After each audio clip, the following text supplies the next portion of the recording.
সংবাদ শেষ করার আগে নজর রাখবো আবারও ওয়েদার আপডেটের দিকে। তবে এই মুহূর্তে নজর রাখবো বাংলায় কেমন রয়েছে আবহাওয়া, কেননা 40 ডিগ্রি ছুঁই ছুঁই গোটা দেশ জুড়েও বিভিন্ন রাজ্যের ক্ষেত্রে সতর্কবার্তা ইতিমধ্যে হাওয়া অফিস দিয়ে দিয়েছে, দিল্লির মৌসুম ভবন দিয়ে দিয়েছে। তারই মধ্যে এবার আসি ঝাড়গ্রাম প্রসঙ্গে, যেখানে প্রায় 40 ডিগ্রি আজকের দিনে দাঁড়িয়ে এবং আগামী দিনে তো আরো বাড়ার সতর্কবার্তা দিয়েছে আলিপুর আবহাওয়া দপ্তর। এবং যাতে করে নাজেহাল হচ্ছে সাধারণ মানুষজন। অবশ্য সূর্য যখন মধ্য গগনের দিকে এগোতে শুরু করে ঠিক তখনই বাড়ির বাইরে পা দেওয়া দায় হয়ে দাঁড়িয়েছে। শুধু চড়া রোদই নয়, সঙ্গে তাপপ্রবাহের জেরে চরম কষ্ট আর আর্দ্রতাজনিত অস্বস্তি। খুব প্রয়োজন ছাড়া বাড়ির বাইরে বেরোতে পারছেন না মানুষজন। চরম সমস্যায় ঝাড়গ্রামবাসী। কি রয়েছে বক্তব্য শুনুন। কুমড়োর ক্ষতি হচ্ছে, সব চাষের ক্ষতি হচ্ছে। তারপর খুব প্রয়োজন হলে লোক বাড়ি থেকে বেড়াচ্ছে, না হলে বাড়ি থেকে বেড়াতেও পারছে না।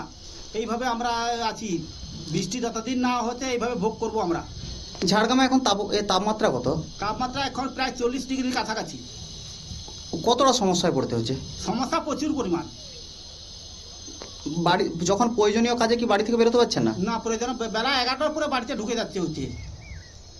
চাষের কি কি ক্ষতি হচ্ছে? চাষের আমাদের ধান চাষে সাবমার্সিবল থেকে জল ঠিকভাবে তুলতে দিচ্ছে না।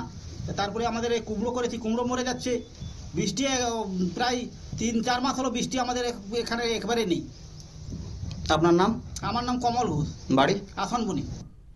আপনারা শুনলেন ঝাড়গ্রামের বাসিন্দাদের বক্তব্য। অবশ্য বিভিন্ন জেলাতে 40 ডিগ্রি ছুঁই ছুঁই, দক্ষিণবঙ্গের সঙ্গে উত্তরবঙ্গেও একই জেলাতে তাপপ্রবাহের সতর্কবার্তা দিয়েছে আলিপুর আবহাওয়া দপ্তর, এবং যার কারণে সমস্যায় পড়তে হচ্ছে সেখানকার বাসিন্দাদের। এবং সেই সঙ্গে বিশেষ করে চাষের জমিতে ক্ষতি হচ্ছে, চাষিরা ভীষণভাবে ক্ষতি হচ্ছে, কেননা বৃষ্টি হচ্ছে না এবং সে সঙ্গে বৃষ্টির আপাতত কোনো সম্ভাবনা নেই, যার জন্য আগামী কয়েকটা দিনেও কার্যত এই তাপপ্রবাহের সতর্কবার্তায় দিয়ে দিয়েছে আলিপুর আবহাওয়া দপ্তর।